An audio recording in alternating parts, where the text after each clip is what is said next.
नमस्कार, आरआरसी नेटवर्कच्या ताज्या बातमीपत्रात आपले स्वागत। अशा आहेत आजच्या प्रमुख घडामोडी।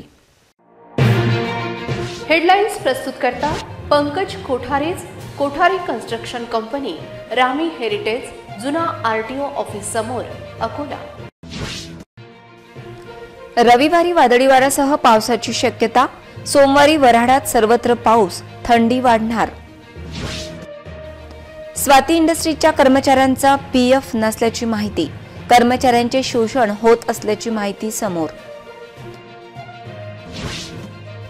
विवाहबाह्य संबंधामुळे काका आणि भावाने केली रुजिनाची हत्या, 2 चिमुकले झाले पोरके, अकोटफैल परिसरात खळबळ। बुलेटच्या सायलेन्सर व फटाक्यांनी दणाणले शहर, वाहतूक शाखेने त्वरित कारवाई करण्याची गरज। शास्त्री नगरातील अनोखा विवाह सोहळा, वरात, बँडबाजा आणि जेवणावळी, वऱ्हाडी मंडळींचा जल्लोष।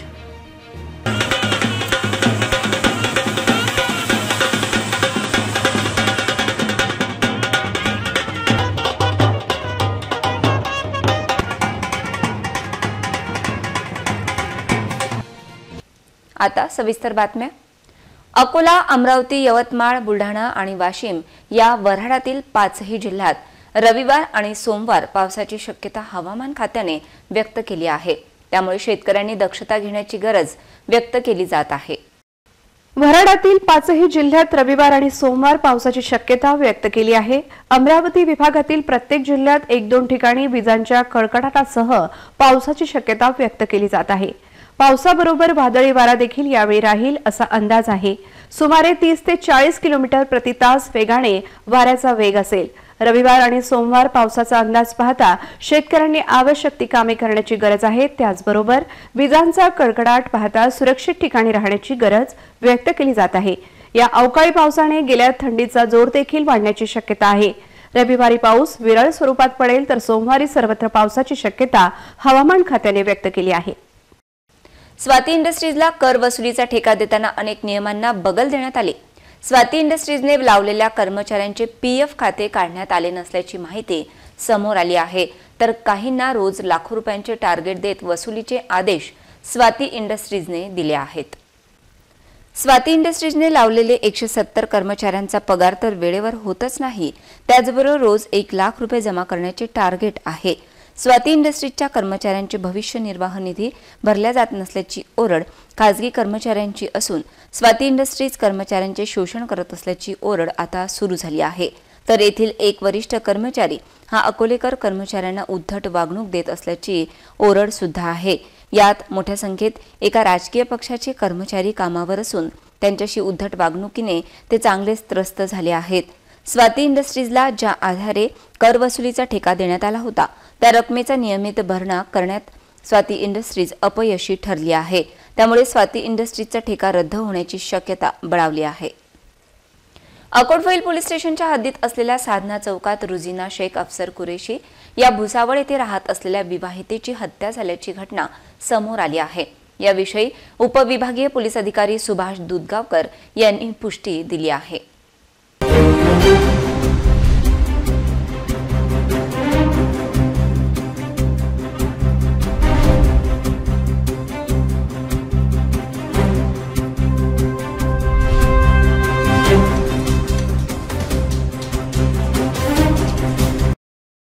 अकोटफैल पोलीस स्टेशनच्या मागे राहत असलेल्या रुजिना शेख अफसर कुरेशी हिची आज हत्या करण्यात आली।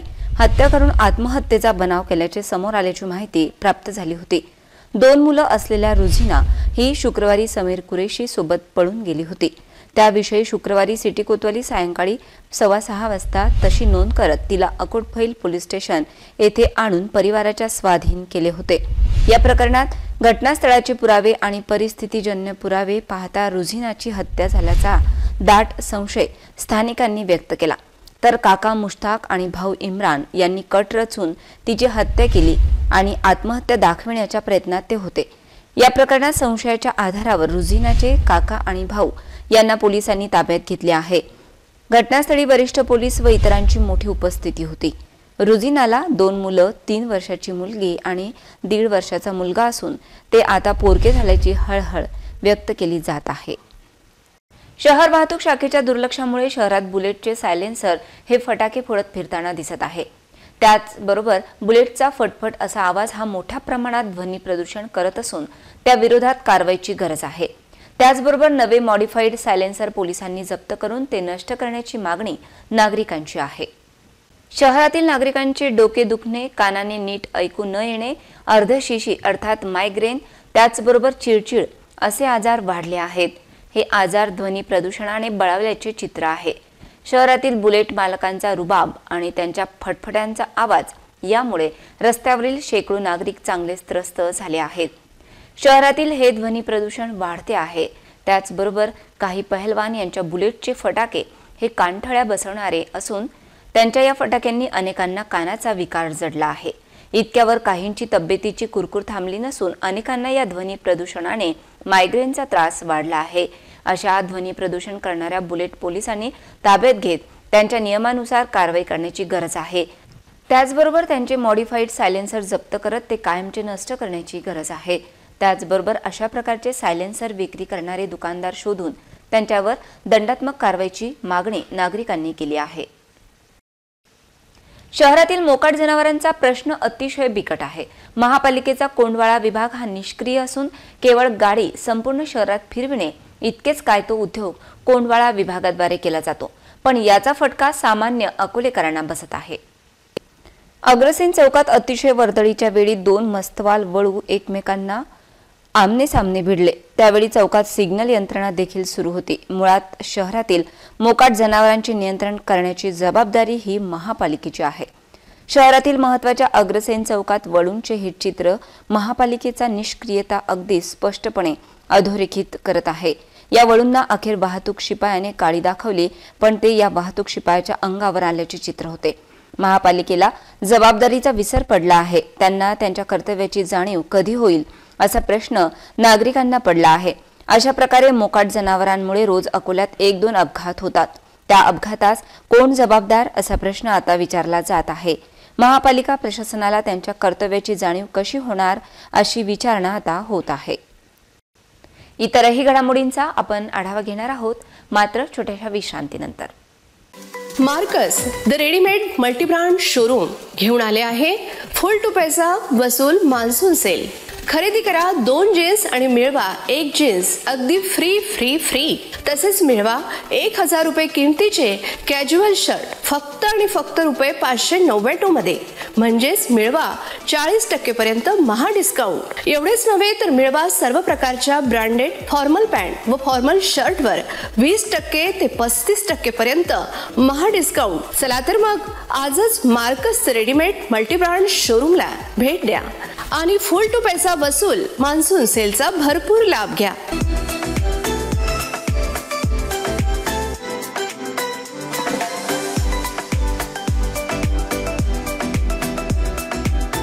तर आमचा पत्ता आहे Marcus the readymade multibrand showroom, LRT college road, Raghuvanshi Mangal कार्यालयाच्या बाजूला, अकोला। विश्रांतीनंतर पुन्हा एकदा तुम्हा सर्वांचं हार्दिक स्वागत। अकोला महापालिकेकडे महाराष्ट्र जीवन प्राधिकरणाचे सुमारे 800 कोटी रुपयांची थकबाकी आहे। ही थकबाकी महापालिका कधी देऊ शकेल का असा प्रश्न उपस्थित होत आहे। हे प्रकरण न्यायप्रविष्ट असले तरी इतकी मोठी थकबाकी का झाली असा प्रश्न आहेच। पाटबंधारे विभाग महाराष्ट्र जीवन प्राधिकरणाला पाणी देत होते आणि ते शुद्ध करत त्या पाण्याचा पुरवठा महाराष्ट्र जीवन प्राधिकरण महापालिकेला करत होता। 1992 पासून कोट्यावधीच्या थकबाकीची रक्कम वाढत गेली। त्यानंतर महाराष्ट्र जीवन प्राधिकरणाने 2006 मध्ये पाणी पुरवठ्याची संपूर्ण योजना ही महापालिकेला कर्मचाऱ्यांसह हस्तांतरित केली। गेल्या अनेक वर्षांपासून प्रलंबित असलेली थकबाकी ही 550 कोटी रुपयांची होती। नगर विकास खात्यातून निधी येत होता, पण तो महाराष्ट्र जीवन प्राधिकरण मध्ये कधी भरल्याच गेला नाही। ही थकबाकी आणि व्याज हे 550 कोटीवरून सुमारे 800 कोटी झाल्याचा दावा महाराष्ट्र जीवन प्राधिकरणने केला आहे। याविषयी उच्च न्यायालयात प्रकरण प्रलंबित असून आता महापालिकेची ढासळलेली आर्थिक स्थिती पाहता महापालिका कधीतरी इतकी मोठी रक्कम महाराष्ट्र जीवन प्राधिकरणाला देऊ शकेल का अशी विचारणा आता होत आहे। सोयाबीनवर शेंगा भरण्याच्या काळात यंदा येलो मोजा आला, त्यामुळे सोयाबीनच्या उत्पन्नात मोठी घट देखील झाली। दरम्यान सोयाबीन पिकाचे संयुक्त पंचनामे करण्याचे आदेश जिल्हाधिकाऱ्यांनी दिले होते। त्यानुसार जिल्ह्यातील 4 तालुक्यातील 49,000 हेक्टरपेक्षा अधिक क्षेत्र येलो मोजाग्रस्त आढळून आले आहे। पावसाची अनियमितता आणि सोयाबीन पिकांवर अळ्यांचा प्रादुर्भाव स्पष्टपणे दिसत आहे। याबाबतचा अंतिम अहवाल लवकरच शासनाकडे पाठवण्यात येणार असून 40 कोटींच्या वर नुकसान भरपाईचा अंदाज आहे। यंदाच्या खरीप हंगामात जिल्ह्यातील शेतकऱ्यांच्या सोयाबीन पिकावर येलो मोजाकचा मोठ्या प्रमाणात प्रादुर्भाव झाला। त्यामुळे जिल्ह्यातील शेतकरी पुन्हा संकटात सापडले। या रोगाचा नगदी पीक म्हणून ओळख असलेल्या सोयाबीन पिकाला फटका बसला। जोमात आलेल्या सोयाबीनवर येलो मोजाक या विषाणूजन्य रोगाने हल्ला चढवल्याने पीक पिवळे पडले आणि करपले। त्यामुळे उत्पादनात मोठी घट झाली। दरम्यान पिवळा मोजाक हा विषाणूजन्य रोग असल्यामुळे नुकसानग्रस्त भागाचे संबंधित यंत्रणेने पंचनामे करण्याचे आदेश जिल्हाधिकारी यांनी दिले होते। या सर्वेक्षणमध्ये जिल्ह्यात 49,000 हेक्टरवरील सोयाबीन पिकाचे नुकसान झाल्याचे आढळून आले आहे। तुरीचा फुलोरा काही शेतात आला असून त्यावर अळ्यांचा प्रादुर्भाव स्पष्टपणे दिसत आहे। ढगाळ वातावरणाने यात भरच पडली असून शेतकऱ्यांनी योग्य ती उपाययोजना करण्याची गरज आता व्यक्त केली जात आहे। अकोला जिल्ह्यात यावर्षी चांगल्या प्रतीचा पाऊस झाल्याने खरीप हंगामामध्ये पेरलेल्या तुरीच्या पिकांना मोठ्या प्रमाणात फुलं लागल्याने यंदा तूर उत्पादनात वाढ होण्याची शक्यता वर्तविण्यात येत आहे। परंतु जिल्ह्यातील काही भागात ढगाळ वातावरण निर्माण झाल्याने तुरीवर अळ्याचा प्रादुर्भाव वाढण्याची शक्यता असा अंदाज कृषी विभागातर्फे व्यक्त केला जात आहे। यावर्षी खरीपमध्ये जिल्ह्यातील बहुतांश तालुक्यात अवकाळी पाऊस व येलो मोजाक रोगाच्या प्रादुर्भावामुळे सोयाबीनच्या उत्पन्नात घट झाली होती। त्यामधील नुकसान भरून निघावे याकरिता शेतकऱ्यांना आशा होती ती तूर पिकाबाबत, परंतु ऐन शेंगा येण्याच्या काळात ढगाळ वातावरण निर्माण झाल्याने शेतकरी वर्ग चिंतेत सापडला आहे। गुरु नानक देवजींनी शीख समाजाची पायाभरणी केली होती। गुरु नानकजी हे शीख समाजाचे पहिले गुरु आणि या धर्माचे संस्थापक मानले जातात। गुरु नानक देव यांनी आपले जीवन मानव समाजाच्या कल्याणासाठी समर्पित केले। त्यांच्या जयंतीनिमित्त प्रकाश पर्वाचा सण साजरा केला जातो। अकोल्यात देखील जल्लोषात प्रकाश पर्व साजरे केले गेले। गुरु नानकजी यांची जयंती ही 554वी असून तो प्रकाश पर्व संपूर्ण देश विदेशात साजरा केला जातो। त्यानिमित्त अकोल्यामध्ये सकाळी 5 वाजता संपूर्ण शीख समुदायाच्या वतीने प्रभात फेरीचे आज सकाळी आयोजन करण्यात आले होते। यामध्ये गुरु नानकजी यांच्या वाणीचे भजन कीर्तन लावण्यात आले। कीर्तन करीत भजन गात ही प्रभात फेरी गुरुद्वारापासून सुरुवात होते। शहराच्या सगळ्याच मुख्य रस्त्याने फिरली। ज्या ज्या भागात शीख समुदायाचे लोक वस्ती आहे त्या भागात ही प्रभात फेरी गेली। त्यांच्यापर्यंत या प्रभात फेरीच्या माध्यमातून गुरु नानक यांचे कार्य यांच्या संग्रहित असलेल्या वाणी पोहोचविण्यात आले। रामदासपेठ पासून जठारपेठ खालसा मोहल्लापर्यंत ही प्रभात फेरी असून गेल्या 17 तारखेपासून शीख समुदाय या फेरीचे आयोजन करीत असतो आणि आज प्रभात फेरीचा शेवट दिवस होता। त्यामुळे प्रचंड संख्येने शीख बांधव यांनी प्रभात फेरीमध्ये गुरु नानक जयंतीनिमित्त गुरु नानकजी यांना भक्तिभावाने शुभेच्छा दिल्या। हाँ जी, गुरु नानक देव जी महाराज जी का जो प्रकाश पर्व 27 नवंबर को मनाया जा रहा है, उसके उपलक्ष्य में जो प्रभात फेरी जो गुरुद्वारा प्रबंधक कमेटी की ओर से आयोजित की गई थी, 17 से लेकर आज तक 25 तारीख तक प्रभात फेरी चली। आज का आखिरी दिन है, आज प्रभात फेरी संपन्न होगी। इसके और उसके तत्पश्चात इसी पूर्व के निमित्त अखंड पाठ साहब का आरंभ होगा गुरुद्वारे में और आगे कीर्तन दीवान की उनकी शुरुआत होगी और 27 नवंबर तक कीर्तन दीवान चलेंगे। 27 नवंबर को दोपहर कीर्तन और उसके बाद लंगर शाम तक चलेगा, यानी भोजन अपना भंडारा, और रात में फिर कीर्तन दीवान 9 से 12 बजे रात के आरती करते हुए इस शुभ कार्य का, इस शुभ प्रोग्राम का समापन होगा। खालसा वाहिगुरू फतेह। अकोल्यात एक आगळं वेगळं लग्न पार पडलंय। शहरातील शास्त्री नगर भागात पार पडलेल्या या लग्नात रोषणाई, आतिषबाजी, बँड, वरात सर्व काही होते। तर मग या लग्नाचे वेगळेपण काय होते? अनेक प्रश्न आता तुमच्या डोक्यात उपस्थित होत असतील। तर चला जाऊया थेट अकोल्यात या लग्नात तुमच्या प्रश्नांची उत्तरं शोधण्यासाठी।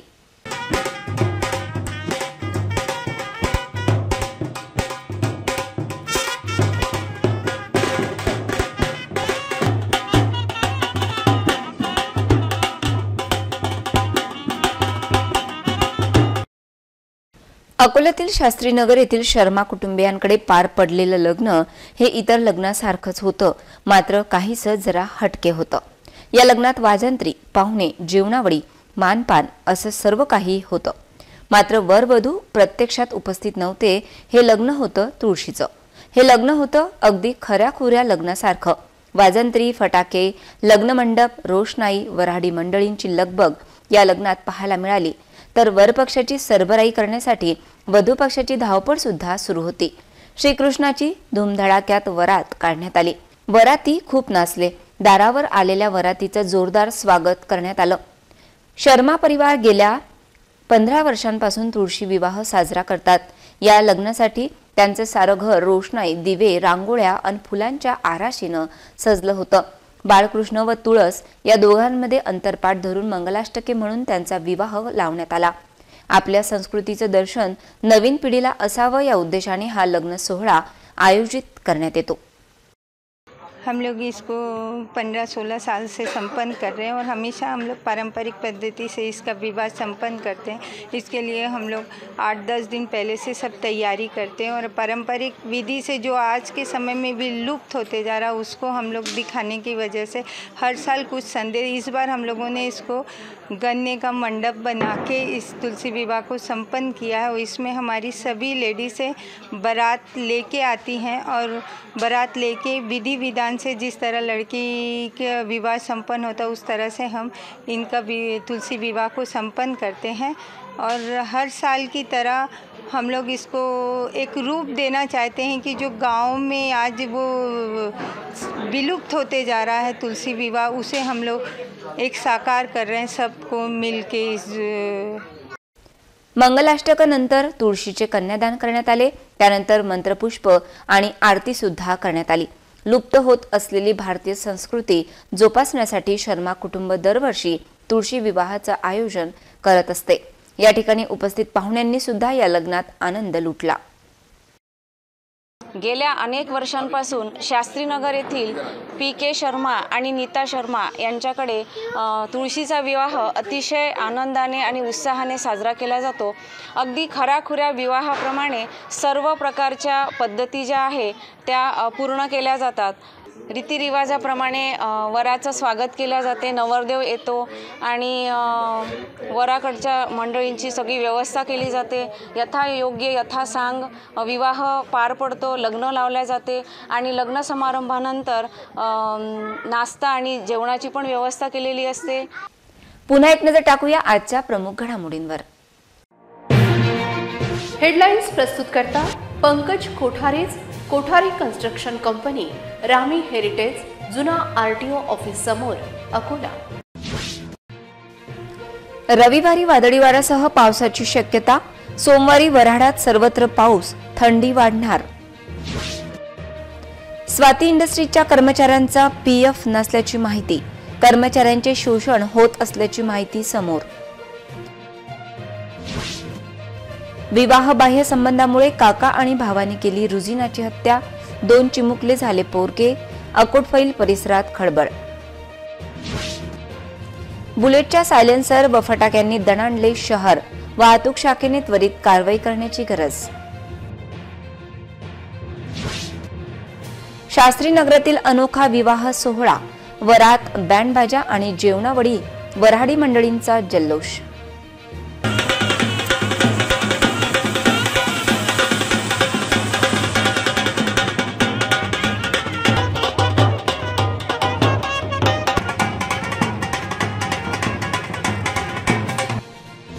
बातम्यांसाठी तुम्ही पाहत रहा RRC न्यूज. यूट्यूब चॅनलवर तुम्ही पण लाईक आणि सबस्क्राईब करा RRC डिजिटल अकोला हे यूट्यूब चॅनल. जगभरात कुठेही पहा RRC डिजिटल अकोला. पुन्हा भेटूया ताज्या बातम्यांसह, नव्या घडामोडींसह, नव्या बातमीपत्रात. तोवर नमस्कार.